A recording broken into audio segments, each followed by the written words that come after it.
idea about complex exponentials being the eigenfunctions for LTI systems. And for example, in continuous time, we have that those e to the st. When you go through a LTI system, it becomes the big H of s times e to the st. So the big H of s is an eigenvalue associated with your eigenfunction e to the s. And this big H of s is really a function of s. In particular, you can have different s. So for example, you have e to the s1t, give you h1 e to s1t and e to s2t. You have the h of s2 here and the e to the s3t have eigenvalue h3 here, h of s3 here. And we see that you have a linear, because the system is linear. Then if you have a linear combination of different e to the s, so you have s1, s2, s3 different s here. So you will input a linear combination of 3 different s, so a1 e to s1 plus a2 e to s2 plus a3 e to s3. Then the output will be the corresponding linear combination. So still a1, a2, s3, but you have these 3 different eigenvalues, h of s1, h of s2, and h of s3 here. And we see that this is a really easy way to calculate the output of an LTI system. So you can calculate the big H of s function from a lot of different ways. So one way I talk about is you can calculate it from small h. But anyway, assume we know this big H now, then we can calculate the input and output of LTI. So we can calculate the output of LTI system if you return the input as this form. So if your input is written as this form of summation ak e to the skt, so you have a lot of different sk, and you have a linear combination over there. Then you can directly write down the output. The output is the same linear combination, but with the eigenvalues multiplying each of the eigenfunctions e to the skt. Okay. And it's similar for continuous time case. So sorry, for discrete time case. And so we see that writing the input signal in this form is really nice for calculating a response of LTI system. And we'll basically spend the rest of the chapter to you how to write the input in this form. Okay. And so that's a quick review of last time. Any question? Everyone understand? And yeah. So now we go to our Fourier series representation, and we actually kind of go backwards. So now go back to section 3.1. This is a small historical story to motivate the Fourier series representation. So I guess let's first start with a picture of Fourier. So this is a handsome picture of Fourier. That's Fourier for the name Fourier series. So he invented Fourier series, and Fourier series is a series of complex exponential, or actually in his time I think it's written in sinusoidal. So he says that you can add a lot of sinusoidals together, and that will represent your function. Okay? And so Fourier thinks that every function can be written as those continuous sinusoidal adding together, and that's a really nice representation of every function. But actually, when he tried to publish a paper, he got rejected because Euler and Lagrange says that that's just not true, because it says that you say every function can be written as a linear combination of those functions, so there's sinusoidals. But obviously, all of the sinusoidals are continuous, and also they are smooth, so you see they are all differentiable everywhere. But what if you try to represent a function that has like a sharp angle here? Then how can you add a whole bunch of smooth functions together, where the sum is still smooth, but you get a sharp angle as your outcome function? So Euler and Lagrange thinks that this is not possible, and they reject Fourier's paper. And so Fourier spends a lot of time to publish his paper. And we will see, so I guess they are both kind of right and wrong. So today we will see that what happens if you have a function with sharp angle, and why does it still make sense to I guess today and maybe next Tuesday we'll see that what happens when you try to write a function with sharp angle in terms of all those sinusoidals or complex exponentials. Okay. Yeah. And so that's a small historical overview, historical story with level over quotient. But for now, let's start with what's a Fourier series representation. Okay. So Fourier series, and the key concept is there is going to be Fourier series, which is some linear combination of complex exponentials, and I will tell you how to express periodic signals as Fourier series. Okay. And I guess a little jumping ahead, and next chapter, chapter 4, we'll talk about non-periodic signal, and that will have Fourier transform. But for now, we start with the easier Fourier series. Okay. And okay, so here we are saying we want to represent periodic signals as Fourier series. So let's have a small review of what's a periodic signal. We talked this about them in chapter 1. So periodic signal is a signal that keeps repeating itself. And okay, so we don't have a picture here, but we have the formula here. So the signal is periodic if you repeat it repeats itself with some period big T. And the written imaginary formula is xt equal to x of t plus big T for t. And that means that if you shift the whole signal by big T, then it's the same. Or that means the signal is repeating itself every big T. And so it's periodic with period T. And the signal has many periods. And the fundamental period, there is a fundamental period of the periodic signal. That's the minimal positive non-zero big T. So yeah, so I guess the most important part is the minimal T. So the signal has a fundamental period. That's like this time it repeats itself, and we can also define fundamental frequency. That's just 2 pi divided by the fundamental period. So fundamental period is the smallest period. Then fundamental frequency is 2 pi divided by fundamental period. This is just a small review of chapter 1. Okay, and we see that if we think about real signals basically, then we see the sinusoidal signal is really related to the complex exponentials. Oh, sorry. So those two signals are really nice. So we have complex exponential and sinusoidal signals. So x of t like cosine omega naught t, and this is for real value function. And then we also have the complex exponential. We see they are periodic functions.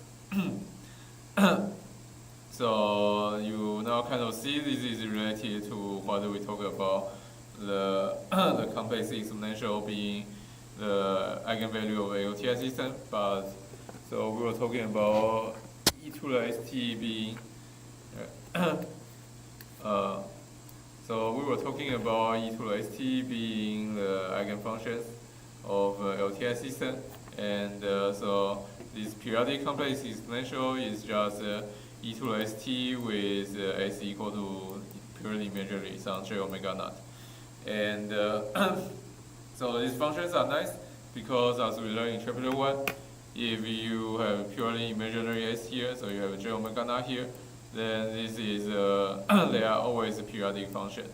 And we know their fundamental period and fundamental frequency is just written here. This omega naught will be the fundamental frequency, and its fundamental period will be 2 pi divided by omega naught. Okay. And then another very useful concept we developed in chapter 1 is this harmonic related complex exponentials. Okay. So we think this e to the j omega naught t, so you change different omega naught, they will have different fundamental period. But a signal, as we know, they have period other than fundamental. Sorry. So this big T will be the fundamental period of e to the j omega naught t, but like 2t, 3t, 4t. There are many periods. Those things are also periods for x of t. And so you turn this around and you ask what signals have periodic with period t. What kind of complex exponentials has a period with period t? Then there are those. So they are e to the jk omega naught t. Okay. So if your frequency is an integer multiple of your omega naught, then then all of them will have a period 2 pi divided by t. So because the fundamental period are t divided by this k, and so so t will always be the so t will be one of the period of every psi k. Okay, so I guess let's draw a picture here that we had in chapter 1. So the idea is kind of so there is a k equals 0. This is just a straight line, so let's not draw that. So we have some t here. Or maybe it's easier to use this thing. Okay. No, that's annoying. Yeah. So we have t here, right? And so with k equal to 1, our signal kind of look like this. The k equal to 1, and then you can oscillate faster. K equal to 2, and you can oscillate faster and faster, and k equals 3, etc. So you see all those signals, their fundamental period is getting like shorter and shorter, and the frequency is higher and higher, but they all have period t. Okay, and okay, so the important part of those harmonic complex exponential is that they are all periodic with period t. So it's e to the jk omega naught t. And so what happens if we have a linear combination of them? Well, if every component is periodic with period t, then you have a linear combination of them, so you sum over a whole bunch of different k with coefficient ak. And so this function, this signal is still periodic with period big T. That's just because, well, periodic is kind of a linear property. So every component is periodic with period big T, then the linear combination is still periodic with period big T. Okay. And yeah.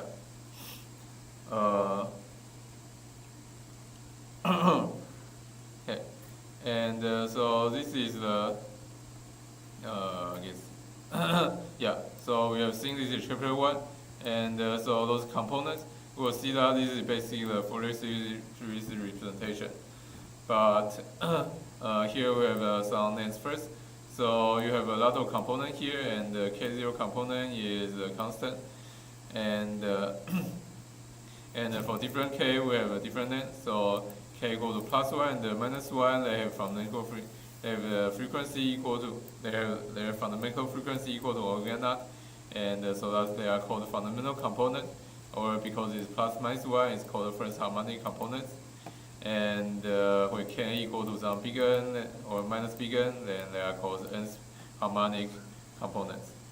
And really, if you write a signal in this form, so if you can write a periodic signal with period big T with this form, then this is called a Fourier series representation of your signal. Okay. So Fourier series representation is just writing the is just writing your signal in terms of all the harmonic components. So all those exponential exponential jk omega naught t, and the linear combination over them. So this is the Fourier series representation. And as we already said, a Fourier series representation by construction is periodic with period big T. Okay. And yeah, here is a little summary of what we had in previous slide. So Fourier series Fourier series representation is writing your function in this form, some whole bunch of jk omega naught t, and and with coefficient ak. And k equals +-1 is called the first harmonic component or fundamental component, and etc. Okay. I guess let's go to example first. So let's see how signal is. I guess how a Fourier series representation actually give you a signal. Okay. So we have 7 components here. So our x of t is written as summation k from -3 to +3. So 7 components here. So ak equal jk 2 pi t. So here the omega naught is 2 pi, and that means the fundamental period. Oh, sorry. So the omega naught is 2 pi. That means it is big T equal to 1. So that's 1 is the period of this whole signal. Okay. And then in this example, we are just given a coefficient here. So the coefficient maybe a0 is 1, and a1 equal to a minus 1 equal to 114, and a2 equal to a minus 2 equal to something, and a3 a minus 3 equal to something. And then we can write out this whole expression, and well, this already specifies the whole signal, but we can clean up this a little bit. So we pair the plus minus signal together. So you have a0 here is 1, and a1, a minus 1 together, so 1/4, and e to a j, k equal to plus 1, and k equal to minus 1 here. So e to a j 2 pi t, and e to a minus j 2 pi t. And then k equal to 2, and the k minus 2 component here. And they are multiplied by 1/2, and finally 1/3 with the k plus minus 3 component here. Okay. And here, then once again, we can use our reverse Euler. So this is e to the j j omega t plus e to the minus j omega t is twice cosine omega t. Okay. And so similar for those two terms. So these two terms give you twice cosine 2 pi t, and those two terms give you twice cosine 4 pi t, and those two terms give you twice cosine 6 pi t. So you see that your x of t is actually a real signal. It's 1 plus this cosine 2 pi t component plus cosine 4 pi t component plus cosine 6 pi t component. Okay. So this is kind of like what we draw at the start of the today's lecture. This is the different cosines for the string vibration. Okay, so this is the first component, x0 equal to 1, and then we have a second we have the second component is cosine 1 have cosine 2 pi t here, and then we can add those two components together. You see you have this oscillating shifted, and then we can add more component, and another component x2 of t equal to cosine 4 pi t is a faster oscillation here. The oscillating theorem is twice as fast, and we add this to our signal. Then you see we get now a weird periodic signal. So we have those weird oscillation here. Okay, these two adding together, and then finally we add x3 is even faster oscillation. And we add up all the components of this series, and we get this signal. And it's periodic with period t. So in period, it should be, so period of the signal should be this thing. Oh. So one period is like this. Okay, one period. So this is I guess t equal to 1. Okay, so this is one period, and this is one period. Right, t, and this is one period, and you see the one period for the first component is 2 period, for the second component is 3 period, for the third component. Okay, 1, 2, 3. Okay, so that's a schematic idea of Fourier series representation. Oh, question? No. So does everyone understand? Okay. And as you can imagine, if you have more and more components, so you have a component oscillating faster and faster, then you can have a signal in more and more different shapes. Okay. Okay. So let's look at this again. This is a Fourier series representation. So x of t is sum over the harmonic components. Okay, and this gives you a signal with the period big T. So big T will be 2 pi divided by omega naught, and we have the harmonic component e to a jk omega naught t with coefficients ak. Okay, and so let's say a little more about the representation. So what do we write down this Fourier series representation? This is the most general form. It's a complex exponential. It's a complex function. And a lot of time our signal are real, because in physical world a lot of signal are real. And when your signal is real, we can simplify this a little bit. Okay. And basically you are going to write this as we can write x of t as the sum of cosine or sine. Okay. And let's derive a property about the coefficients for real signal first. Okay. So if x of t is real, then we know x of t equal to its complex conjugation. And so you do complex conjugation on the right hand side here, then you get the ak get complex conjugated, because ak can actually be a complex number. Okay, so ak can be arbitrary complex number, and this is a complex exponential get conjugated, then you get a minus sign here. Okay. And then you can do a change of variable, so this summation, so because you want to compare to this thing, and you want this to be e to the plus jk omega naught t. So you change the variable k to minus k, so then this back to e to the jk omega naught t. Then k is summation from, now it's from plus infinity to minus infinity, but that's same as infinity to plus infinity. But the k also become minus k. Okay. So you see x of t also equal to this a star. Oh, hello? Wait, what? Hello? 怎么了？对，是共和辅助 complex conjugation. And where is the date? I have hello? Okay. Yeah. Okay, we are back. Yeah. So star is complex conjugation. Okay. So and we compare those two equations. And we see that they are the same, except ak equal to a star minus k. And okay, and that means okay. So here we are jumping. We are using something we didn't prove, but actually Fourier series representation of signal will be unique. Okay.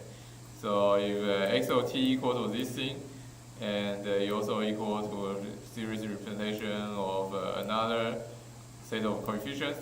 And that means those ak will equal to this a star minus k for every k. Okay. Okay, so here we use the fact that the Fourier series representation of every signal is unique. We didn't prove this, but it is true. Okay. And yeah, with this extra thing, then we know that ak must equal to a star minus k. Okay, this is what we prove. And actually, we have a more useful form here. Usually you want this form, so if you take a star on both sides again, then you have ak star equal to a minus k. Okay, so with this, so we see that if our signal is real, then our ak need to satisfy this equation. A minus k will equal to ak star. Okay, so that's a nice property. We prove before we go to the properties of Fourier series. And anyway, now we can start to write our x of t in a more real-like form. Okay? So x of t equal to a naught and the summation k. Okay, so because we have this a minus k thing, so we want to break this summation into three parts. So k is from minus infinity to plus infinity. Then we break into the zero part, obviously there's a0, and then we have the positive k part, so k plus k from 1 to infinity, this is ak e to the jk omega t. Then we have the minus k part, k being negative part, so k from minus 1 to minus infinity, and those things. And we do a change of variable here, so this become a of minus k e to the minus k omega naught t for k from 1 to plus infinity, right? So minus k for k equal to 1 equal to minus 1. And yeah, minus k for k equal to infinity equal to minus infinity. Okay, so we just do a change of variable. So this is k from 1 to plus infinity summation, and this part is k from minus 1 to minus infinity summation. Okay, and with this form, now we can use the thing we derived here. So the a of minus k here is ak star. Okay. Is a complex conjugation of ak. Okay. And then now for this equation, we see that this thing is the complex conjugation of this thing, right? Because yeah, that's just what it is. So AK star is the complex conjugation of AK, and e to the minus JK omega naught t is the complex conjugation of e to the minus JK omega naught t. And so if you add the complex conjugation of two things together, that's just twice the real part of this thing here. And yeah, so this makes sense.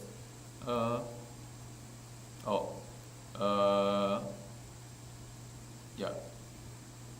And I guess here we can also have something, right? So by this thing, then when k equal to 0, we see that A0 star equal to A0, so minus 0 is still 0. So A0 equal to A0 star means A0 is real. Okay, and so with those together, then we have this form showing that S of t is really real. So we have a real A0 here and a real function here. Okay, so that's nice, but actually it is still a bit weird because we still have this J here. That's a little annoying. So there are even more forms that are more native in real function. That is, we can try to express this in terms of sine and cosine. So there are two expressions. So depending on how you break AK. So remember, AK is a complex number here, and so first we express AK in polar form. I guess I should highlight this. So you express AK in polar form. Then this thing is so polar form with real magnitude AK and real angle theta k, and so this thing is AK e to a J. So this is J theta k is also complex exponential. So you can add up here is like some phase here e to a J k omega naught t plus theta k. Then you take the real of this thing, that's cosine. So that's just this just once again this is the Euler formula. So e to the jx equal to cosine x plus I sine x. Okay. So it's so a is real, so ak is just pull outside, and the real part of this exponential is just cosine. So cosine k omega naught t plus theta k. So this is one of the expression. You can write the real periodic signal. And I guess the coefficients here are A0, AK, and theta k. And I guess, yeah. Okay, so for every k there are two, so let's do a big counting. So for every k there are two coefficients here. So you have this big AK and this theta k, but k is only from 1 to plus infinity. So okay, so k is only on the positive side. Okay, so these two coefficients kind of account for k was having positive and negative. Okay, so yeah, so two coefficients for every positive k. Okay. And so that's one form, and there is another form you can do is you can write your AK, this complex number, in rectangular form. Okay, and you have BK plus some BK and JCK, and when you do that, so you can do the calculation, and you will see that then you have the BK cosine minus the CK sine. Okay. And that can also kind of derive from this by just doing the trigonometric identity, because you can have so you can remember you can have a trigonometric identity. So cosine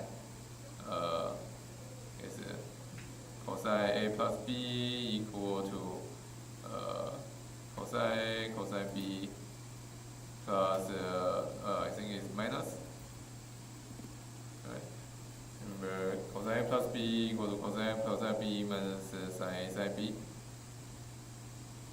And so if your A is this k omega t term, then you have this cosine term and the cosine k omega t and the sine k omega t here. And then your b will be just some constant depend on your theta k. So you can actually express your bk and the ck in terms of your ak and the cosine theta k and the ak sine theta k. Okay, and that correspond to the transformation between rectangular form of ak and the polar form of ak. But anyway, that's not too important for us now. That's just some trigonometry you can show to transform things back and forth. And I think the important thing here is the real function can be written as either this cosine or sine with phase, or this linear combination of cosine and sine. And once again, we can count the number of variable here again. So k is still positive, and we have 2 degree of freedom here. So we have 2 coefficient here, we have this bk here, and we have this ck here. Okay. Yeah. So that's some counting we can do. So k is positive, and we have a bk and a ck. And we can think a little bit about example 3.2. Remember the example 3.2 here. We see that there is a real signal and return as some cosines. And but those cosines are all centered around 0, so you have no theta k here. So just in this example, we are a bit lucky, and so the theta k's are 0 or the ck equals to 0. Okay, and that's why this and this give us an expression. Okay, so that's 2 forms you can represent real periodic signal. And I guess the bottom line is you can return as a real periodic signal as the sum of those cosine and sines with frequency k omega naught. Okay. Questions so far? You understand? So far we are just writing things down. We haven't really proved anything, and we have 10 minutes. No, we have 20 minutes. Okay, yeah. And now let's do the real work of today. Okay. So the real work of today is we want to calculate those AK. So we say that if we write this Fourier series representation, this S of t equal to summation AK equal to jk omega naught t, and then we say because those are harmonic components, they all have a superior big T. Okay. And so we know this function is periodic with period big T. And we can get, but we kind of want to do reverse. So we are saying, so what if we are given just whatever function as periodic with period big T, and then how do we write it in this form? This is summation of harmonic components. Okay. Yeah. And how to find the expression of this form? Everything here is basically already set. So this omega naught, so k is a dumb variable, and t is this time variable, and omega naught is already stated by this big T. And so only thing we need to find is this AK. So question is, if we are given a periodic signal with period big T, then how do we find the corresponding AK? Hello? Anyway, yeah. So how do we find these AK coefficients? Okay, and so we're given this function, we want to calculate AK, we are going to give a formula. And there is an insight here that will be clear later. So we see that this Fourier series representation is a linear combination of all those components e to a jk omega t. And naturally, those jk omega t has some kind of orthogonal property when you have a different k. And so this is kind of like a linear algebra. So we kind of think each of these functions. So remember, we call the eigenfunction for LTI system. And so the functions, just like those functions, we can really think of them as kind of like vectors. And we think these x or t are like a summation of different vectors. with different coefficients. And because those vectors are orthogonal, then we can find the coefficient by doing the inner product of those of your total vector with each of the components. Okay, and so that's kind of a high-level idea. But let's see this in more concrete ways. Okay, so what we do is so we have this expression. Hope is true. And we say if this is true, then we can multiply both sides with one of the complex exponential, but we want to do complex conjugation. Okay. So we complex conjugation this exponential, and we change k to another name n. Okay. So we have e to the minus jn omega naught t multiplying our exponential. And then we write our summation here. So in summation, we have some variable k here. So we have the variable k here, and so we have frequency k being sum over here, and we have multiplying it with thing with frequency n. Okay, frequency n, but with the minus sign. Okay, so this is nothing. We just multiply both sides of this equation with this complex exponential. Okay, and then we do integration on both sides. Okay, so integration on this side, nothing really happens. It's just integration. And integration over one period. So one period is big T, and so I guess one thing to check. So both sides of this are still periodic with period big T. So you're integrating over one period. It doesn't really matter the start or end. You just need to integrate one period because they are periodic with period big T. But anyway, we pick the period from 0 to big T, and so this side nothing happens. This side we write down the equation. It looks like this. And now we can do things. So we can change the order of summation and the integration because they are linear. I guess it's not really because they are linear, because we can. Okay. So we can try to pull all things out of the integration. Because this integration is linear, so you can pull all the summation to outside. And also the AK, so you are integrating over small t. And so AK really don't depend on small t, so you can pull AK also outside of your integration. So you are left with integration of those two complex exponential. Okay, and so you are having integration of those two complex exponential e to a, and you can combine those two complex exponential is e to a j k minus n, so k and minus n, and omega naught t dt. Okay, and so this integration of multiple is the integration of this difference complex exponential is really like our inner product. And we'll see in next slide what is this inner product. Because okay, so this integration is what we are studying now. So we can see this in different cases. Okay, and so if k not equal to n, so let's first see algebra. So k not equal to n, this integration. I guess let's see a picture first. So what's this function here? It's basically just another complex exponential, and we draw complex exponential kind of like a sinusoidal. Okay, so it's e to a jk omega naught t, and really this is once again a harmonic complex exponential for big T. Okay, and if k minus n equal to 1, then your complex exponential is kind of just this oscillating function. And if you're integrating over one period, it's just going to be 0 because the upside cancels the downside.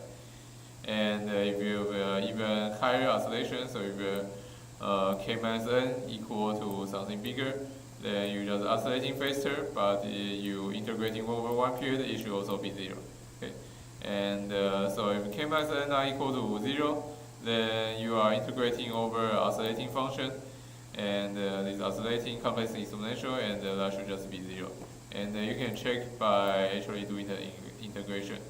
So you do the integration, so then the formula is you have 1 over the coefficient here, which is j k minus n omega naught, and your exponential, then upper bound minus lower bound. Okay.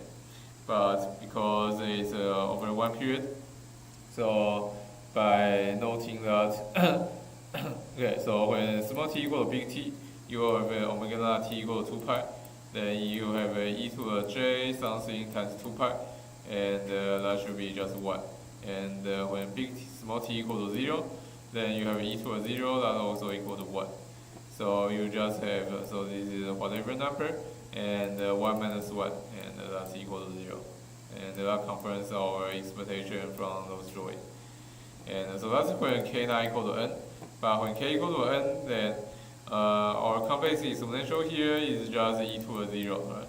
So e to the 0 is just 1, and you are integrating over this constant function, and that should give you some value, not 0.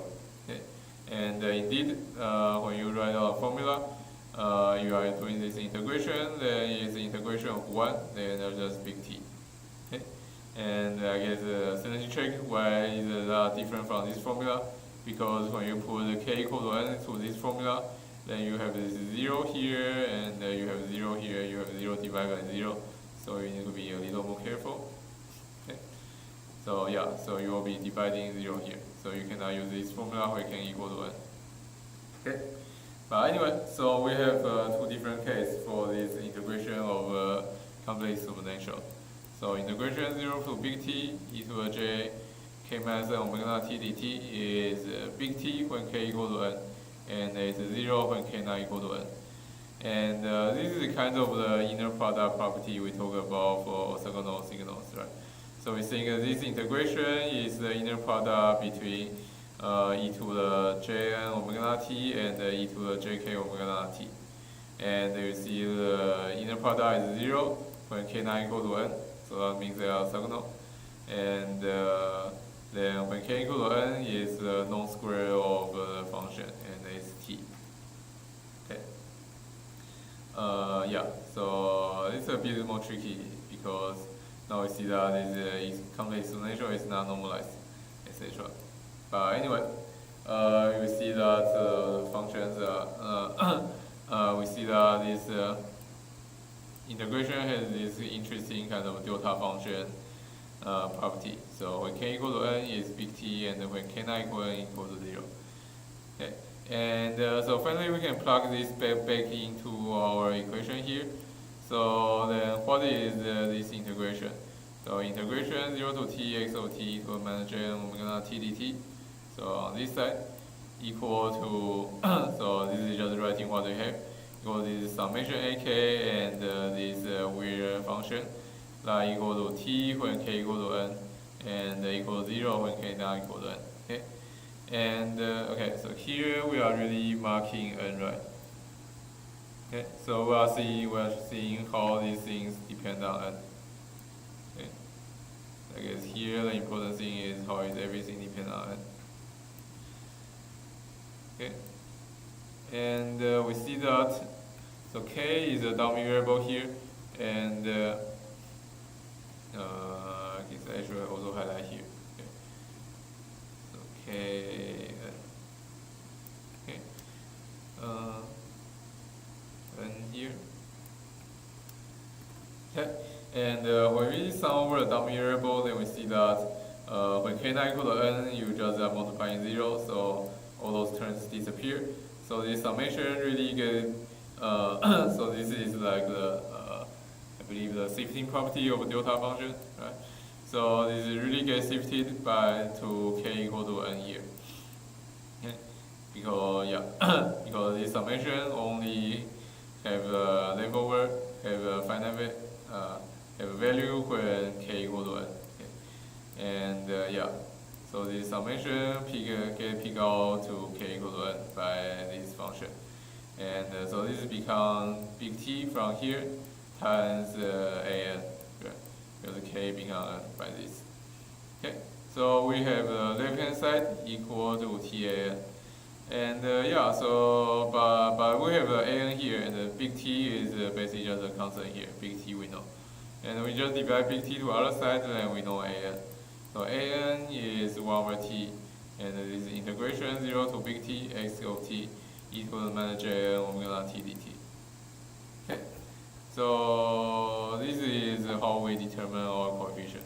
Okay, so if you change your variable n to k, then you have ak equal to this expression with e to the minus j k omega naught t. Okay, everyone understand the derivation? Okay.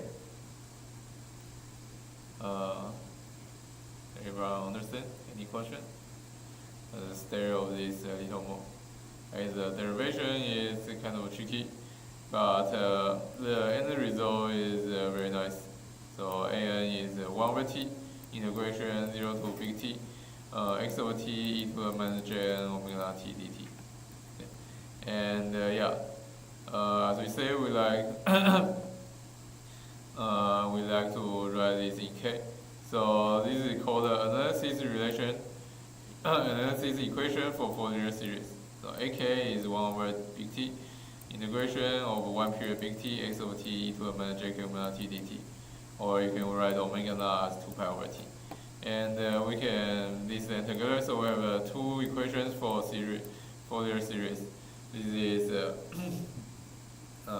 so remember we had the x over t. If we write as a Fourier series representation, is a summation k from minus infinity to plus infinity, and some coefficient ak e to the jk omega t. Yeah. And also you can write omega naught as 2 pi over big T. So there are a whole bunch of things happen here. So first you notice that, as we already said, so from this equation, we just change the variable and back to k, because we want to talk about ak. So we have ak here, and you also see the integration. We have this funny symbol, integration sub big T. And so this is, yeah. So this integration sub big T means that it is the integration for 1 period, for interval of length big T. So from whatever t0 to t0 plus big T. And that means that if you say t0 equals 0, then we back to the derivation we have. But I guess we need also to justify this, why this is okay, is because when you see this side, you see this function is still periodic with period big T. So you integrate over 1 period, then whatever the start and end of that period is still give you the same integration result. Okay. So I guess, I guess that's draw some picture. So you have a periodic function, maybe your periodic function look like this, right? With a period big T here, and we are saying if you have great integration from 0 to big T, okay, so let's do a little more. So maybe your periodic function look like this, and we are saying if you are integrating from 0 to big T, is integrating over one set of triangle. Then it's a reason as say you're integrating this over this area, this period, and you see that the area should really be the same. Where no matter where you start your t0 to, you have a start of some t0 here, doesn't matter. Your integration is still the same because your signal is periodic. And so we can write this big T, but it's not super important. I guess sometimes you can choose a better T0, but that should to suit your function. But really, you can choose your T0 as 0, and this integration should work. Yeah. Okay, that's that. And I guess let's talk about next slide first. And also we have more names. So the AK, those was the coefficient of a linear combination, and they are also called the Fourier series coefficient or spatial coefficient of x of t. Okay. So we can write x of t as this expression. Then AK is called the Fourier series coefficient, and when k equals 0, then that corresponds to as we see, that corresponds to this being just 1 here, so that's a constant component over x over t. So a0 is just some number, and it's this number. It's a DC or a constant component of x over t.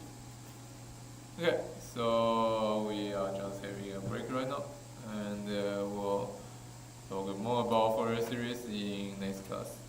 Okay, let's take a 10-minute break.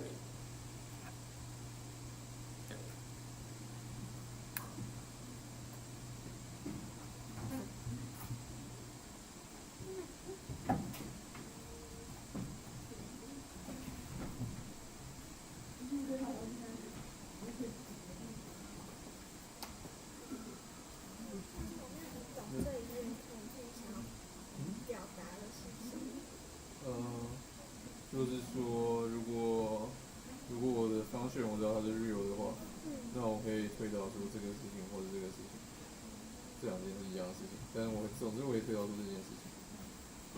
这是怎么推导出来？就是这里在算嘛，我说 x 等于 x 的 conjugate， 那我把这边就 conjugate 下来会变成这样子。然后那我做 change of variable， 把 k 变负 k 的话，那这 summation 还是一样的，无限大无限大，然后那这里的 k 会变成负 k 这样子。这件事情跟这件事情的关联是什么？就是对啊，所以这个推导是这样，所以我首先 x 我 t 率长这样子，然后我把这两个比较之后，我发现那 a k 应该要等于 f k star 这样。然后那我用这件事情再把它丢回这件事情，就是我 x o t 我可以把它拆成三个部分，我是这 k 是负线到无限大嘛，然后拆成三个部分，有 k 是零的部分，然后 k 是正的部分在这里 ，k 我这里面 k 是从1到无限大， k 是正的部分就一样，然后还有 k 是负的部分，这样子，所以我还没有用这个，但我先把 x o t 拆成三个部分 ，k 是零，然后 k 是正，然后 k 是负的，然后 k 是负的部分，我再用这个把它代成这样子。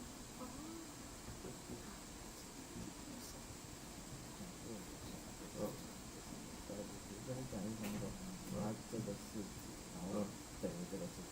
那这边也是一样，这个式子等于这个式子，就是这两个式子应该是一样，但我不知道为什么要投一个负号。那是我打错吗？我看一下，那应该是打错了，虽然说没差。没差吗？对，没差，但是我打错了。对啊，因为它字管一不一样，对，但是的确是打错字。应该是对啊，应该是 k 键 n， 我打错，好吧，应该是打错了。1的 k 键 n， 对，应该是打错字。这个我把它修改一下，应该要加号在这里。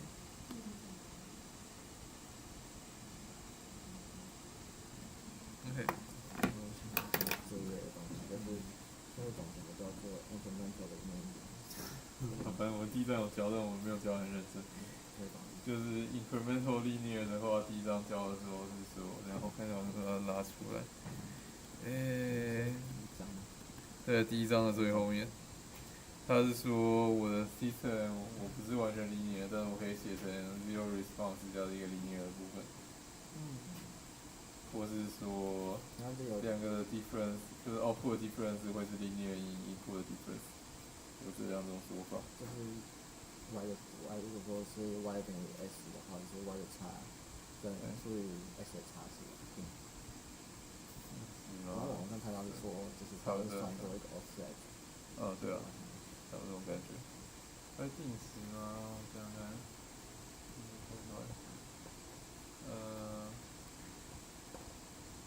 会吧。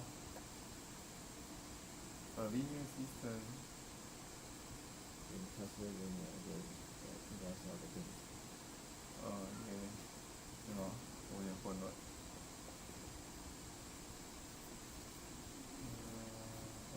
应该是吧。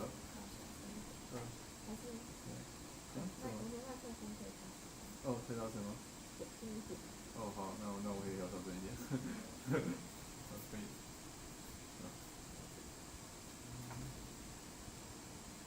我有点混乱。linear system 我觉得应该不一定定值吧。对啊，就像我们有 TIC 课有很多嘛。对啊，TIC 课它可能有transcript还是什么嘛，它有很多 response。对啊，我来看一个源头。我可以有很多不同的 response，我只要如果说有一个比如说是 unit set， 就可以做。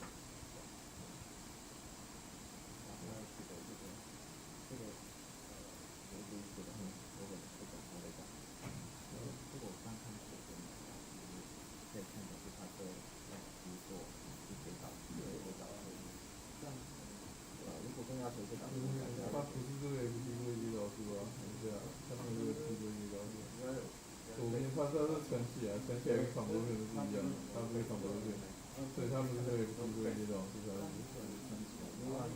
该看成是对 delta，对啊，它是一个很奇怪的方式。所以我们要看，它对 delta 是如果可能会知道，对，这个。这个有很多秀法，但是你要就是这个算数学题啊，但是我们想要做的事情是把这个丢进，你有很多人会丢进这个或这个，就是这里，我可以把这两个东西都看成U1的 definition，所以你可以把这样画 OK， 那没关系，那我就随便我用讲。对，所以这里有U1，然后。这里有U1，然后这里有U1，对，所以我们可以想的事情是说，只有U1，我们把这个东西丢进这里，然后稍微考虑什么东西。这个东西放U1。对，这个东西丢进U1的地方，还有这个东西丢进U1的地方，然后看跑出来的东西是不是跟这个东西丢进U1的地方，这个东西丢进U1的地方。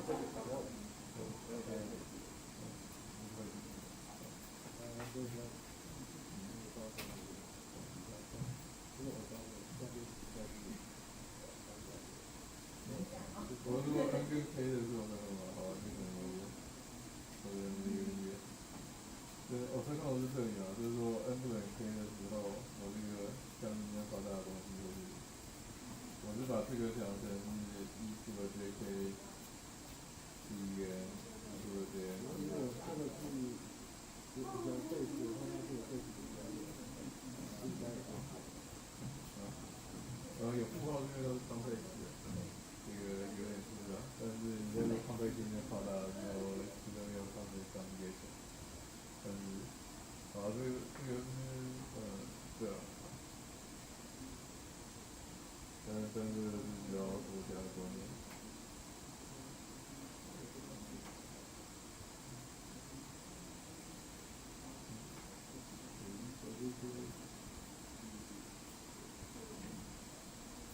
我可以定义一下，所以如果要讲定义的话，我们可以定义说，假设我两个方向都是 QRD 跟FOT 跟 QOD， 然后RD 跟 FT 的话，然后会定义它们的能挂下去，就是这个。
谢谢吃饭。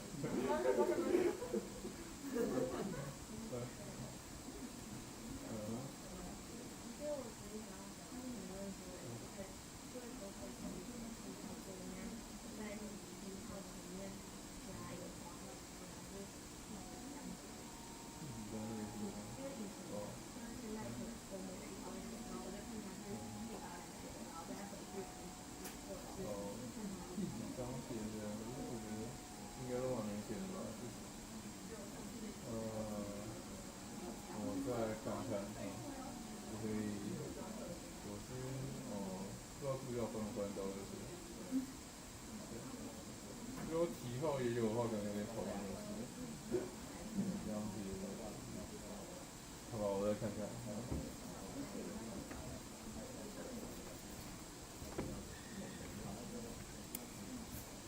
Hello. Okay. Let's see. Hello. Try to adjust the microphone. Hello. this okay-ish? Oh, that's a little too long. Like this. Okay, I think this is okay. Yeah. Yeah. So I think we derived the most technical thing of this chapter, and this is the start of our Fourier series analysis. Okay. Or Fourier transform analysis, and I guess the high-level thing we didn't write here is this is something we talked about in the very introduction. Remember, in the introduction, we say a lot of the course is trying to see your signals or your functions, set of information in different angle. Okay, so this synthesis relation equation and analysis equation, you can really think it as this transformation between x over t and the set of ak. Right? So we are trying to express the signal, and the signal has the informations. The signal of informations either x over t. This is a periodic signal with x over t or a set of coefficients ak. Okay. So x over t and ak. And these two equations really give you ways to transform back and forth between them. Because so from the first equation, you see that if you have a set of ak, then you can calculate x over t. This is what we do in our example 3.2. And then the second equation, it says that if you have your x over t, then you can do this integration to find all your ak. Okay. So yeah, so this is the thing we'll do a lot. And so remember here, this is for periodic and continuous time signal. Okay. This is for periodic continuous time. And so we actually do this thing 4 times. Right? And you probably see how we are going. Okay. So we are going to next chapter, then the thing will be non-periodic. And then there will be 2 more chapters. Oh, I think actually for this chapter already we'll do discrete time. And yeah, so there will be continuous time or discrete time change, and periodic or non-periodic change.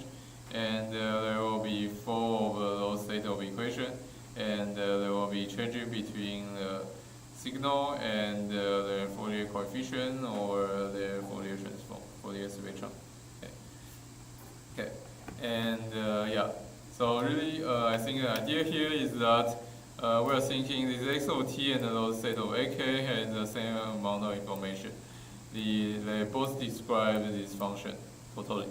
And yeah, that's because if you know ak, then you can write x over t, and you know x over t, you can write ak. They have same amount of information, and we are just looking at the same signal at a different angle. So sometimes you want to know x over t, and sometimes you want to know this ak. So for example, you want to know this ak because when you write your signal as components of those harmonics related to ak, then just as a starting motivation, we see that it's easy to calculate the LTI system response. Right? So you express your x over t as a summation of complex exponential, then you can write the LTI system response directly. Okay. Just you have ak times the h over k omega naught here. Okay, so that's high-level idea of the Fourier series representation of a signal. And then let's do a supplement slide. So this slide is really something that will not be tested, but it's probably useful for your life in general, whether maybe when you are engineering. So this is just talking about there are different conventions for Fourier series representation that you might see in different books or even different courses, just different courses. Okay, so those two are the equations we are using. So it's t equals summation ak in a complex exponential, and ak equals to 1 over big T. This integration. Okay, and so first difference is so we have omega naught here. This is like an angular frequency, and but sometimes people would like to use like a frequency in terms of hertz. So like frequency in terms of how many rotations per round. And then with that, so this frequency is 1 over big T. This f is 1 over big T, then you have 2 pi f here instead of just omega naught here. And another convention is sometimes people think that those two equations are not very symmetric because you have nothing here and you have 1 over T here. And this transform back, so we think x of t and ak are transformation back and forth, and you want the two equations look really similar, so you can do some change of variable and you put the square root 1 over t here and the square root 1 over t here. So those are different forms of Fourier series equations you might see in different contexts, and yeah, so just be careful when you read some material. You need to know which of the convention you use, because it's really depends on what people like. They are both valid and they are all valid, and yeah, different places will have different conventions. Okay, so that's some side note, and let's back to our notation and see some examples. Okay. So yeah, so we have some signals. Periodic signal x of t with sign equal to sine omega naught t, and we want to determine its Fourier series coefficients. Okay, and well, you can try to do the integration on this thing, but it's really overkill because there are easier way to do this. Is you just do eyeballing. Okay, so you just say sine omega naught t. You do your reverse order together. You can directly break it into the you can directly break, I guess let's calculate the big T here. Yeah.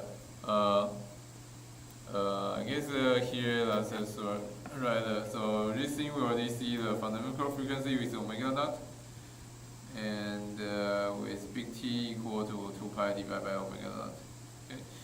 And so yeah, this is what we know in fundamental frequency. This is what we know in chapter 1. And anyway, so we can break psi into this linear combination of e to j omega naught t and e to minus j omega naught t by just doing the reverse order. And then you see that this is already in the form of a linear combination of those harmonics, right? So we just we can directly read the coefficients from this formula. So you have k equal to 1 here, this is j, k equal to 1 omega naught t. And the coefficient is 1 over 2j, and then this thing, this e to the minus j omega naught t, you can think this as k equal to minus 1, and your coefficient is just 1 over minus 2j. And obviously your ak equal to 0 for all other k. Okay? And yeah, so this is a really easy example of writing your periodic signal in terms of Fourier series coefficients. Okay. And the next one, let's see a more complicated example. By still saying the cosine, so you can guess that we have a similar strategy. So we have x of t equal to this 1 plus sine omega t plus 2 cosine omega naught t plus cosine 2 omega naught t plus pi over 4. Okay, so you see something more interesting here with pi over 4, and so this is really writing this is kind of the Fourier series representation for real signal. But anyway, we want to write it in complex signal because we define those AKs for complex signal. And yeah, so just like the previous example, we do a whole bunch of reverse order. So we just write those sine and cosine equal to into the linear combination of complex exponential. So sine omega t becomes 1 over 2j. E to j omega t minus e to the minus j omega t. And the cosine is 1 over 2 and is e positive plus e minus negative. And similar for this cosine. So 1 over 2 and positive and plus negative. Okay. And then we can just do some arithmetic to, I guess, basically combine the terms, right? So we look at what are the coefficients to this e to the j k omega t. So we have e to the k equal to 1, j omega t, you have the coefficient 1 over 2j here, and the coefficient 1 here. And similarly, you have coefficient for k equal to -1, you have e to the -j omega t here, and the coefficient -1/2j. So these things, so -1/2j from here, and the coefficient 1 here, so 1 -1/2j. And then these two things is actually, so their frequency is higher, so they have 2 omega naught here, and the -2 omega naught. So the +2 omega naught in turn, it give you e to the j 2 omega naught t, so this is k equal to 2. And the coefficient, so this is pi over 4, you can just break it into another factor of e to the j pi over 4. Okay, so this is 1/2 times e to the j pi over 4. This is the coefficient for your e to the j 2 omega naught. And similarly for this e to the -2 j, e to the j -2 omega naught t, you have a coefficient 1/2 and then e to the -j pi over 4. Okay. Okay, so we have our coefficient. So this term corresponds to a0, this is the constant term, and this term corresponds to k equal to 1, so this is a1. And so this is a-1, this is a2, and this is a-2. And obviously k equals to 0 for all other k. Okay. And everyone understand? Yeah. Yeah, and then we can have some picture. So those are our a's, and we kind of like to write our k kind of like a function of k here. So the picture, again, the value of picture are not too important. Value of picture are what here, right? So we have a whole bunch of complex k, and then we write this as the absolute value of k and the angle of k, kind of polar coordinate. But the really interesting idea is we can plot AK as like a discrete time signal here, right? So AK we can think as a function of k, so plot it as a function of k.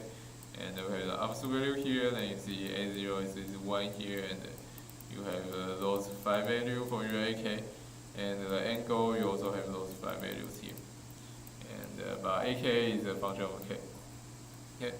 And yeah, so this kind of go back to our idea. So the state of AK, you see that in this case, well, this transformation is kind of between continuous time periodic signal XOT and discrete signal. So we can think AK as a function of k, and this is a discrete time signal with its time variable being k. Okay. That's a little jumping ahead. Okay. But anyway, here is a plot for AK. It has some amplitudes between -2 and +2. Okay. Oh, question. 这个绝对值吗？就是把这些东西做绝对值啊。就实部平方加虚部平方开根号。如果你知道问 ，OK。如果你知道问怎么算个复数的绝对值的话，就a 加 bi 的绝对值等于根号 a 平方加 b 平方，因为 a 加 bi 你想成在 complex plane 的话，这里是 a， 然后这里是 b， 然后这个长度是它的绝对值。OK。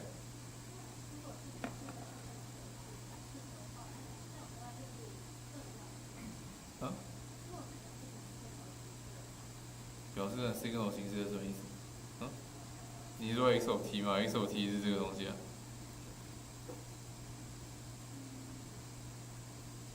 x of t 是 function of t， 然后 ak 是 function of k。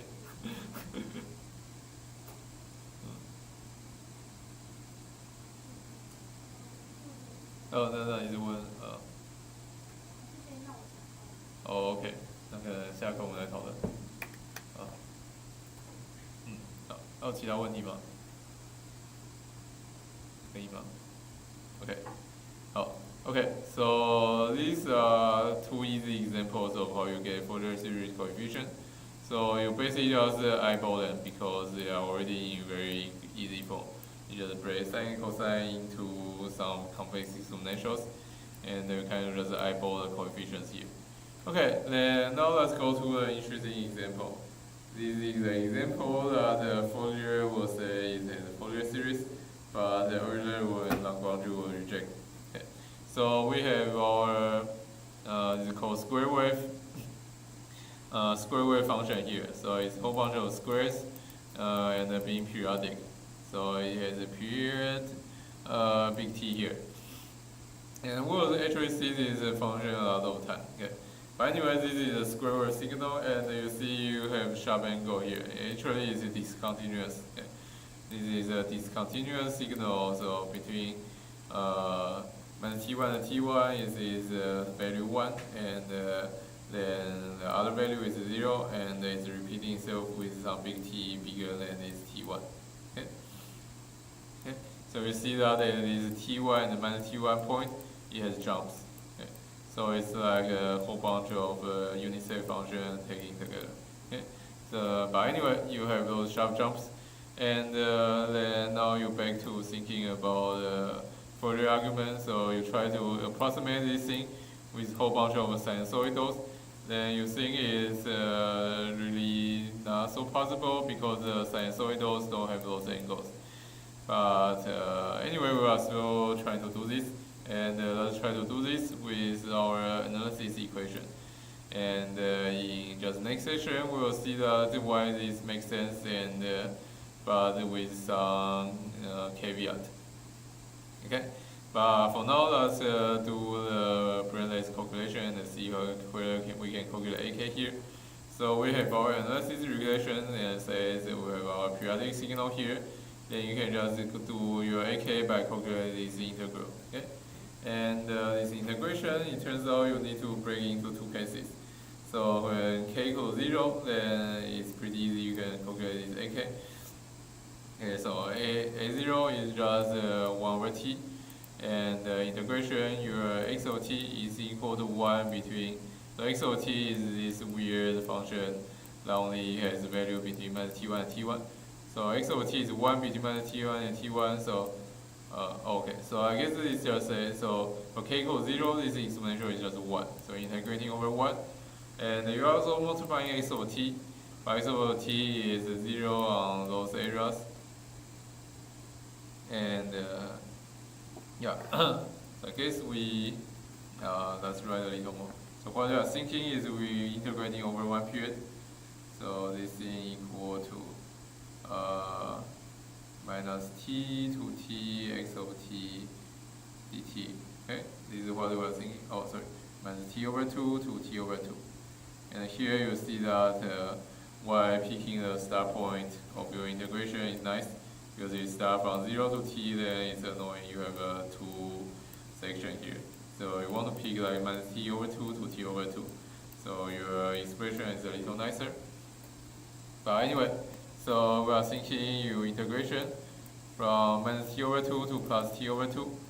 And then that's the x over t dt. And but x over t only have value from minus t1 to t1. So that's just the integration of minus t1 to t1 of 1. dt. And anyway, the result is twice t1 from this equation and divided by this big T. Okay, so that's t0, a0. And then for k9 equals 0, we can do this integration. And it's a similar idea. So 1 over t, then you have your complex exponential here. Then your x over t really do nothing but pick your integration interval from minus t1 to t1.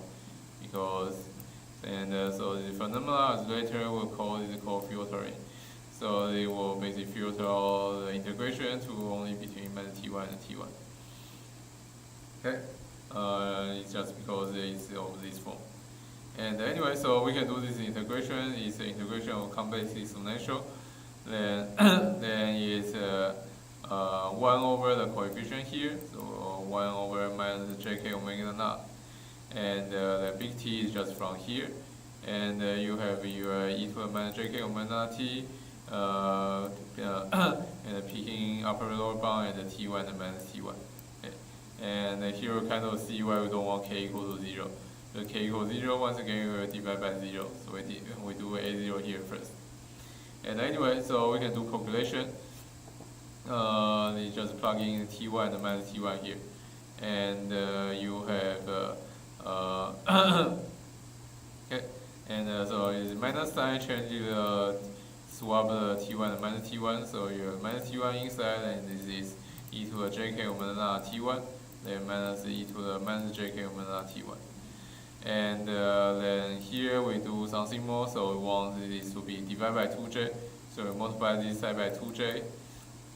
So you have a 2 here, and the j cancel out this j here. So you have a j and the k omega t here. And this thing we want to divide by 2j because we are already expecting this to be a sign. So once again we do reverse order, and we see this is sign of k omega t1. Okay.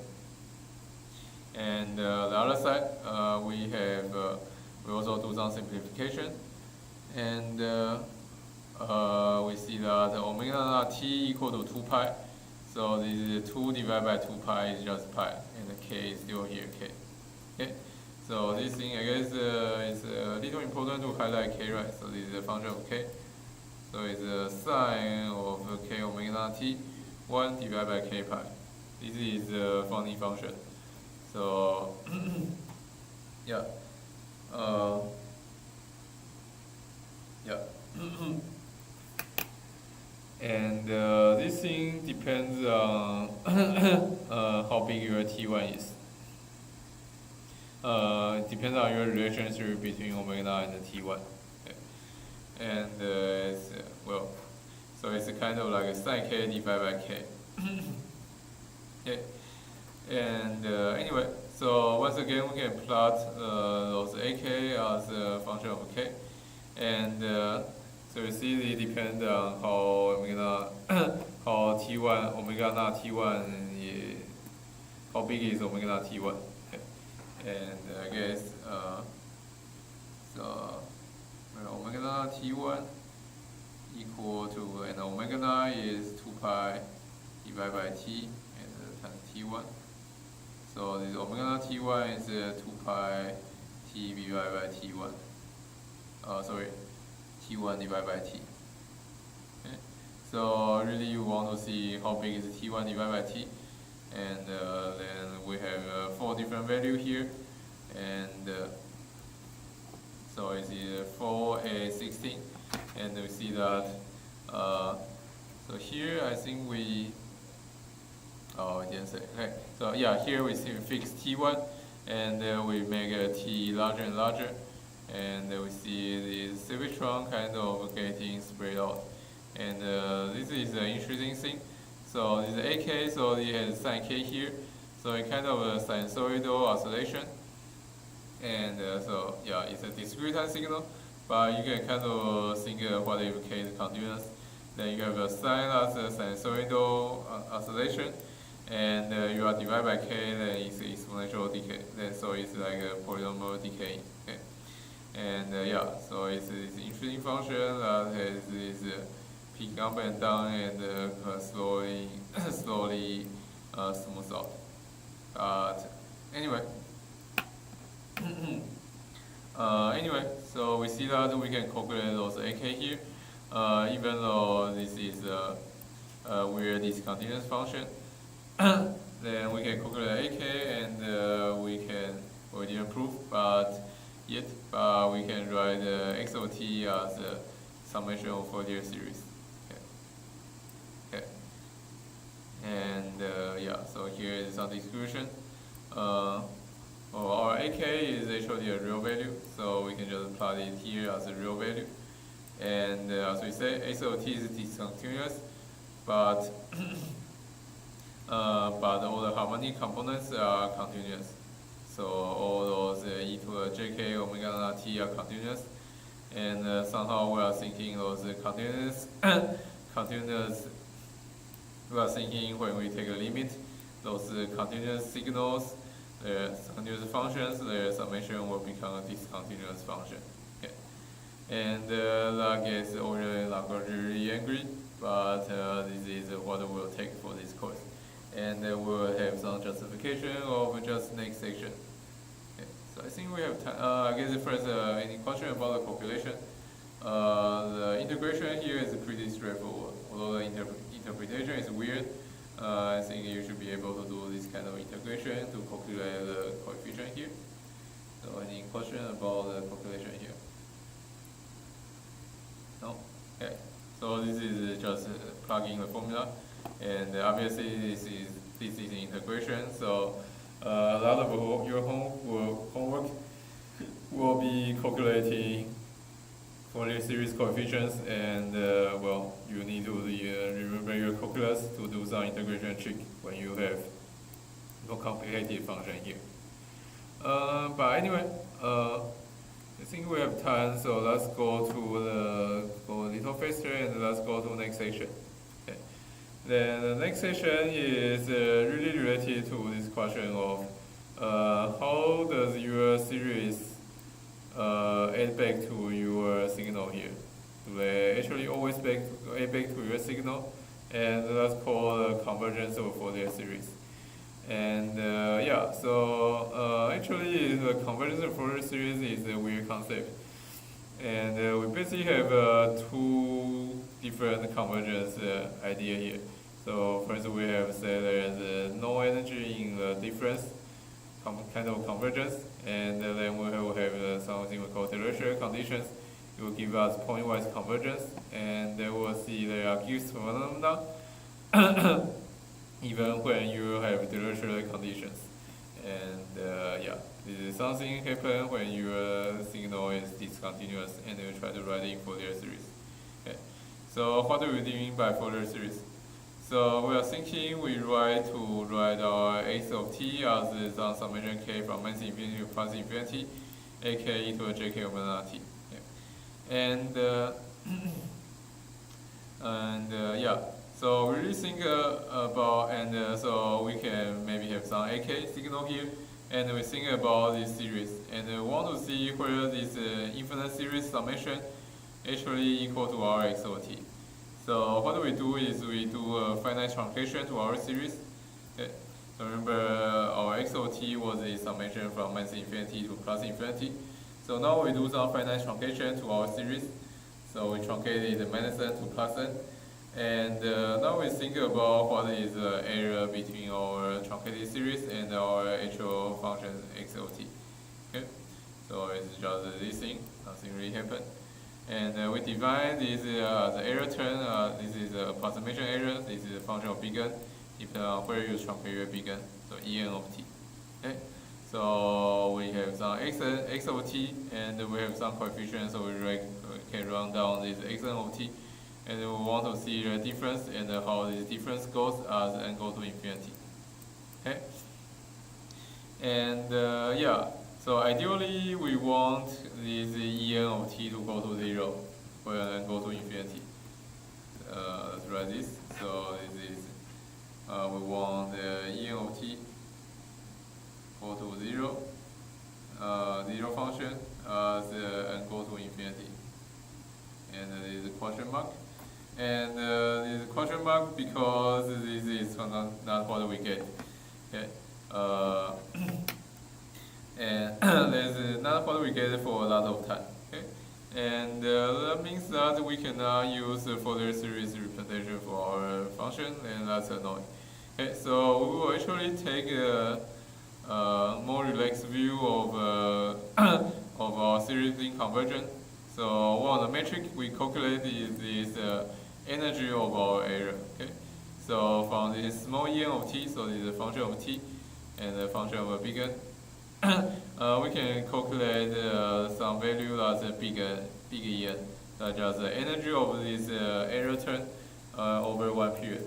Okay, and so instead of having this small En of t approaching the totally zero function, we think if the bigger En of t goes to 0, we are good enough. Okay. Okay. And so this is one of the of the criteria we are happy with our Fourier series representation. We say x of t has Fourier series representation with those ak.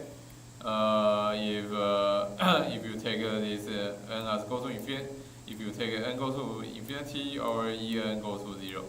Its energy goes to 0. Okay. So this doesn't mean this small En actually goes to 0. you might have like some isolated spikes, etc. But we want the integration go to 0. Okay. So this is the first this is the first definition of convergence we have for our Fourier series. So we have once again we have we kind of think we have x over t here, and we have a set of ak, and we think this set of ak series converge to x over t if this en defined here goes to 0 as bigger and goes to infinity. Okay, and okay, so that's a view when we have different x and ak. But now remember, we also just spent last class talk a lot about calculating the ak here. So we can think about we calculate the ak by the analysis relationship, right? So if you want your ak to approximate your x over t, you probably want your ak to be expressed by to be calculated by your analysis equation we just did, right? And this is the analysis equation that we just talked about. The ak equal to 1 over t x over t to the minus jk omega t dt. Okay, so yeah, so we can think about, so what if we have some x over t here is just some periodic signal, and then we calculate the ak by the analysis relation, right? And does that give us that these things are equal, right? Question mark. Yeah. So the question is, if we calculate ak, so we start with x over t, then we calculate those ak, then does the en as defined here goes to 0? The big en as defined here goes to 0 as n goes to infinity. Okay. And the answer is not always. There are a lot of things that can go wrong when you do this. Okay. So analysis relation look nice, but that only happens when you have a nice x over t. Okay. And so there are a lot of ways you can fail. So there are just 2 ways here. So first is this integration, where it's an integration. The integration might just diverge if you have a really bad x over t. Okay. So if the integration diverge, then obviously diverge from some k, then obviously you don't have ak here because it's infinity. We don't really take ak as infinity as a valid ak. Okay. So sometimes the integration diverge, and sometimes something even worse happens. So your x over n might not converge to x over t. That means that even though you have ak for finite ak for every k, the series expression just not equal to your x over t. So that means your en don't go to 0 as n goes to infinity. Okay. So bad things can happen. That's the first thing to note. But unfortunately, a lot of signals actually converge, and so if your signal is nice enough, then this thing won't happen, and we think our expression is also actually nice, and our signal converge. Okay. And for example, so here we are just going to state without proof. So you want the proof, you look up more mathematical, you can look up more mathematical reference. Okay. So this is just state as a fact in here. So one of them is your continuous signal. Then your x of t is continuous. Then you will have en go to 0. So energy will go to 0. Then we think the series calculated this way actually converge back to x of t. Okay. And I guess then another fact is that another condition that can also have your big en go to 0 is your x of t has finite energy. So by finite energy, we mean finite energy over one period. So I mean if you, so remember your x of t is periodic with period big T, and yeah. So if you have your x of t squared integrating over one period is finite value. So this is energy over one single period. This is finite. Then it's easy to verify that then your ak will, so first of all, so we want both of those to not happen. So first of all, your ak will not diverge. This is pretty easy to check. So you can check this integration, and then you take absolute value, then you see that this is finite value, because this integration is finite. Actually, is that true? Anyway, yeah, this is stated. So the AKs will be finite. I will think about that later. Yeah, and also we just say as a fact, and also that if it's finite energy, then the En expression we have earlier will go to 0 as n goes to infinity. And here we just have one more expression of what we mean by En. So it means first we can calculate the difference between our signal and the series expression. So we think we have x of t, then we calculate ak from this analysis relationship. Then we can write the Fourier series expression here. So this summation ak from plus minus to plus infinity, and the harmonic components. So this En of t, we think is 0 if you calculate the integration of this value. Yeah. And yeah, so we can that if your signal has finite energy, then there's a difference between your signal and the Fourier series representation has 0 energy. Okay, and one thing to note that is that this is a tricky expression here, and so we are only saying that the energy is 0. Okay, the energy is 0 does not mean your signal actually equal to this. Does not mean this term equal to this term. It just means the difference is 0 integration. So because this is a real limit, so let's say, yeah, so maybe the difference can be, yeah, I guess that's not right. Yeah, the difference can have like some singular value, some really weird spikes or discontinuities, but only requires is a non-square integration is 0. In particular, does that mean that your Fourier series point-wise converge? Okay, does that mean x of t equal to this thing at every t? Okay, you just say the difference is no energy. Okay, but for our purpose and for engineering purpose, a lot of time we think that this is good enough convergence for us. So we think if there is a no energy difference, then we can represent our x of t with this Fourier series representation, and for your ak being this integration. Okay, so this is a kind of weak convergence for Fourier series, and we have 10 minutes. I guess any questions so far? Yeah, please go ahead.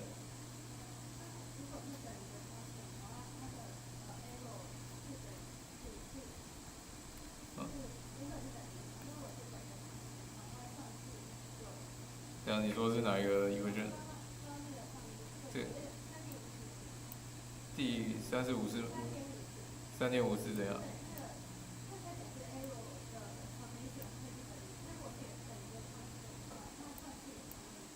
没有啊，就是如果是等于constant的话，那就这两个东西就不一样了。对，这个是constant的话就不算。然后因为这等于是 error 嘛，我就让 error 是0的，才会说这个方向等于这个方向。所以如果是 constant 的话就不算。Yeah, it is okay. Does everyone understand? Okay, now it's a bit tricky. We have 10 minutes. I guess we can go over the lecture condition very first, and see how much we can do, and maybe continue on next Tuesday if we don't finish. Okay, so the lecture conditions. Okay, so the lecture condition there are 3 of them, and so we also state as fact, but you can know that if the lecture conditions are satisfied, then we have point-wise convergence. Although this is also something funny, but let's stay here for here. Okay, so the ordering of those quantifier actually matters, I will see later.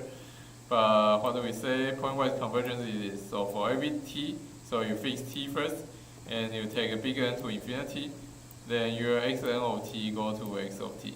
Where xn of t is the series truncated at k from minus n to plus n. Okay, so at every point t, you can take n go to infinity so that your truncated series converge to your actual function. Okay, except so our function can be kind of bad. Your function might be discontinuous. So if discontinuous, then the series don't the series don't really converge to your function because your function is kind of ill-defined. And but we also know what the Fourier series converges to. So at the discontinuity, your Fourier series will converge to average of left and right. So I guess that means that if your function is say the unit state function, right? So for example, your function is a unit state function, then your Fourier series will converge to, so maybe look like this. Actually not, but your Fourier series will be 1 over 2. Will converge to 1 over 2 at t equals 0. Okay? Because it's 1 here and it's 0 here. Okay. Okay.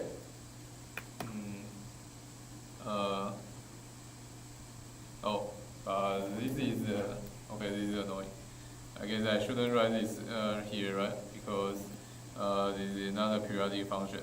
So let's say, okay, let's maybe get back to our square function. Our square function, it says that square wave function, and it says that we have discontinuity at those points, and our Fourier series will converge to 1 over 2, or if we satisfy the Dirichlet conditions, and we'll see that they satisfy. Okay, and so 3 Dirichlet conditions, they are basically saying your functions are not too bad. Okay, and the first one is that your function is absolutely integrable, and just means that the integration of your absolute value over one period, and it should be finite. And this quickly guarantees that your AK will be finite because you can do the calculation here. So absolute AK is this relationship, and it's finite. Okay, and so we kind of give idea of those conditions by giving you example that break the conditions. Okay, so here is a signal that break your condition is periodic, so it's like this signal. So it's a signal that period big T equal to 1, and it's like it's a 1 over T divergence around all those integer points. And because the integration of 1 over T is log, and log of 0 is minus infinity, and so so this 1 over T integration will diverge. And so this is a signal that violates condition 1. So you don't even have AK. Okay. And then the condition 2 is that your signal cannot oscillate too fast. And that means it has bounded vibration, and that means it's a finite number of the maxima and minima over one period. And once again, we give a counter example of this to show that what do we mean by not too many oscillations. So an example of too many oscillations is like this. So your signal is sine 2 pi over t. So you have a 1 over t, and between t 0 and 1, and then there's a repeat itself between 1 and 2, etc. And so you see this is too many oscillation because you have 1 over t here. So as the t go to 0, this is oscillating faster and faster. T go to 0, this 1 over t go to infinity, and your sine just have infinite number of oscillation here. And then this is not good for your Fourier series convergence either. Okay, so this is not good either. And so you want finite number of maxima and minima. And finally, you want your signal to have finite number of discontinuity. So you also don't want discontinuity to have too much. So you have. So this once again is a counter example. Your counter example of those infinite number of steps. So each step is discontinuity. So you just have the step length, just keep divide by 2, and you have an infinite number of steps here. So you have an infinite number of discontinuity. That's also better for your Fourier series. Okay. So once again, you want to have to be absolutely integrable. Then you want finite finite vibration and finite discontinuity for one period. That's our Dirichlet conditions. And okay, I guess any questions so far? It's really just description. And I guess finally we can find this back to our square wave example. Okay. So our square wave example, we see that they satisfy all three directional conditions. So they should converge pointwise. Okay, so that's just one period of our square wave. It's minus t1 to plus t1. And so directional condition, we see that it has absolutely integrable because you take absolute value and the integration is just 1 times 2t1. So it's absolutely integrable, and it's a finite maximum and the minimum is just as one maximum here and one minimum here. And you have two discontinuity, so discontinuity number is also finite. So it satisfies all three directional conditions, and then we can see how it gets approximated by Fourier series. Okay. So you have bigger equal to 1 like this. So this so the thing we write here is the truncated Fourier series. So it's a summation k from minus n to big N, ak e to the jk omega naught t. Okay. Okay. So we are plotting. So remember this is xn. So we plot the truncated Fourier series, and how they are approximating our square wave here. So n equal to 1 is just a cosine here. The n equal to 3, and n equal to 7, and n equal to 19. So you are seeing that this is approaching your square wave function more and more.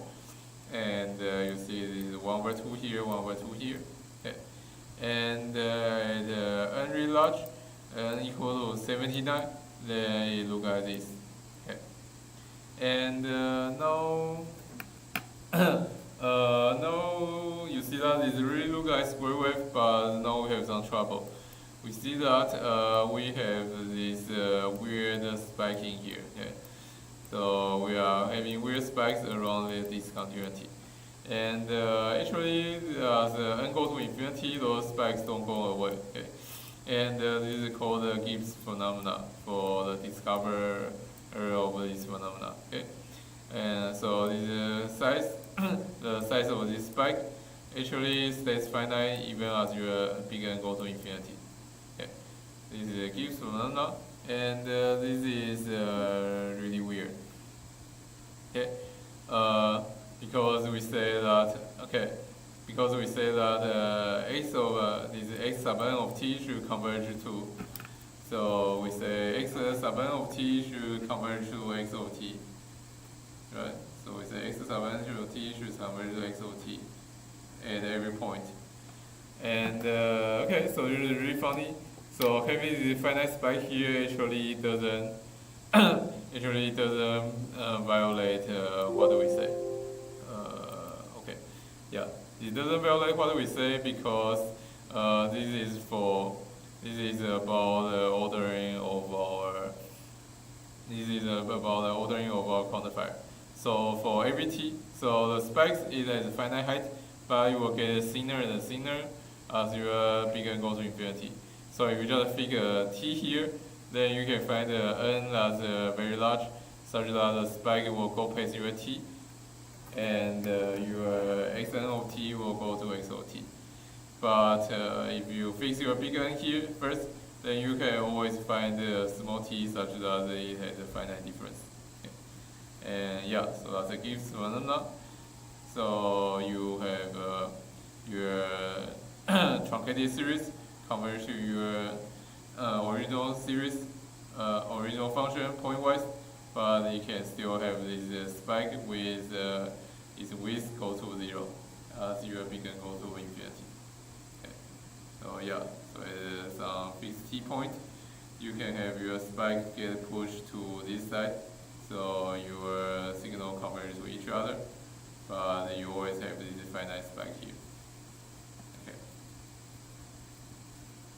Okay, and I think that's exactly on time. So do people have a question? Otherwise, we'll start next Tuesday on probably the properties of Fourier series. Okay, yeah, so see you next